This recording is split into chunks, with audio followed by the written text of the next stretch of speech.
Hello বন্ধুরা, আমি আজকে নিয়ে এসেছি সর্ষে পাতার একটা রেসিপি। এটা আমি খুব সিম্পল ওয়েতে রান্না করি, তো তোমাদেরকে সেটাই আমি দেখিয়েছি। তো এখানে প্রথমে মাছগুলোকে আমি ভেজে রেখে দিয়েছি, আর এখানে সর্ষে পাউডার যেটা বাজারে পাওয়া যায় সেটা গুলে রেখে দিয়েছি। এখানে একটা টমেটো কুচি কেটে রেখে দিয়েছি বড় সাইজের, আর 4টে চেরা কাঁচা লঙ্কা।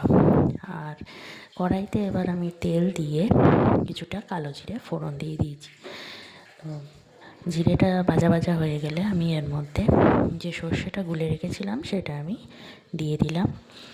এরপর আমি এটাকে ভালো করে নেড়ে চেড়ে একটু কষিয়ে নেব।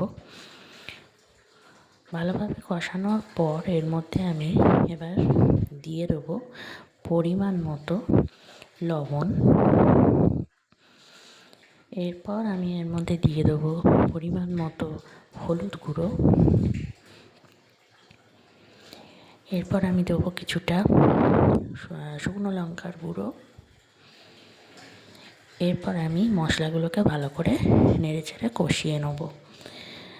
ভালো করে কষানো হয়ে গেলে এর মধ্যে যে কেটে রাখা টমেটোগুলো করেছিলাম সেগুলো আমি দিয়ে এর মধ্যে ভালো করে মিক্স করে নেব। এর মধ্যে চাইলে তোমরা একটু টমেটোর ওপর নুন দিয়ে দিতে পারো, তাহলে একটু টমেটোগুলো তাড়াতাড়ি গলে যায়, ভালো সেদ্ধ হয়ে যায়। তো এর মধ্যে আমি একটু চিনিও দিয়ে দিলাম, কারণ কালো জিরের রান্নাতে একটু চিনি দিলে ভালো স্বাদ আসে, সেই কারণে। তো দেখো এখানে কষতে কষতে কিন্তু টমেটোগুলো ভালো মতোই গলে গেছে। তো এরপর আমি এর মধ্যে পরিমাণ মতো জল দিয়ে দেবো।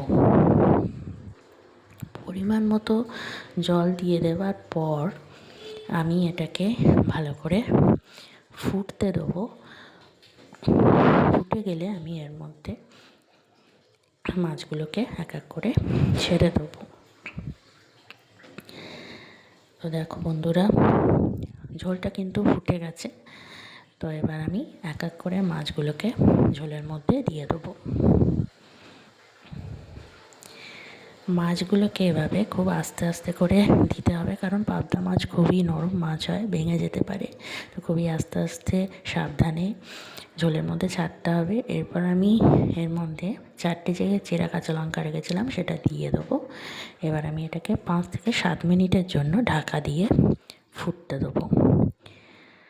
আমি এখানে কিছুটা ধনেপাতা রেখেছি ওপর দিয়ে গার্নিশ করব বলে। তো 5-7 মিনিট পর আমি কিন্তু ঢাকনাটা খুলে এর মধ্যে ধনেপাতাগুলো ছড়িয়ে দিলাম। ধনেপাতাগুলো খুব কুচি কুচি করিনি, গোটা গোটাই রেখেছি।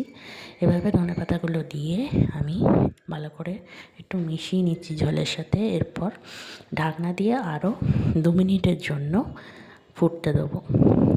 2 মিনিটের জন্য ফুটে গেলেই আমার কিন্তু ঝোলটা একবারে রেডি। তো 2 মিনিট হয়ে গেছে, এবার আমি ঢাকনা খুলে দেখো ঝোলটা কিন্তু পুরোপুরি রেডি হয়ে গেছে দেখছি। এবার আমি এটাকে গ্যাসটা বন্ধ করে দিয়ে আমি এটাকে নামিয়ে দেবো। তো দেখো ঝোলটা কিন্তু আমার পুরোপুরি রেডি। ভিডিওটা কেমন লাগলো অবশ্যই আমাকে জানিও কমেন্ট করে। ভালো লাগলো অবশ্যই শেয়ার করে দিও এবং লাইক অ্যান্ড সাবস্ক্রাইব করে দিও চ্যানেলটাকে। তোমরা সবাই ভালো থেকো, টাটা।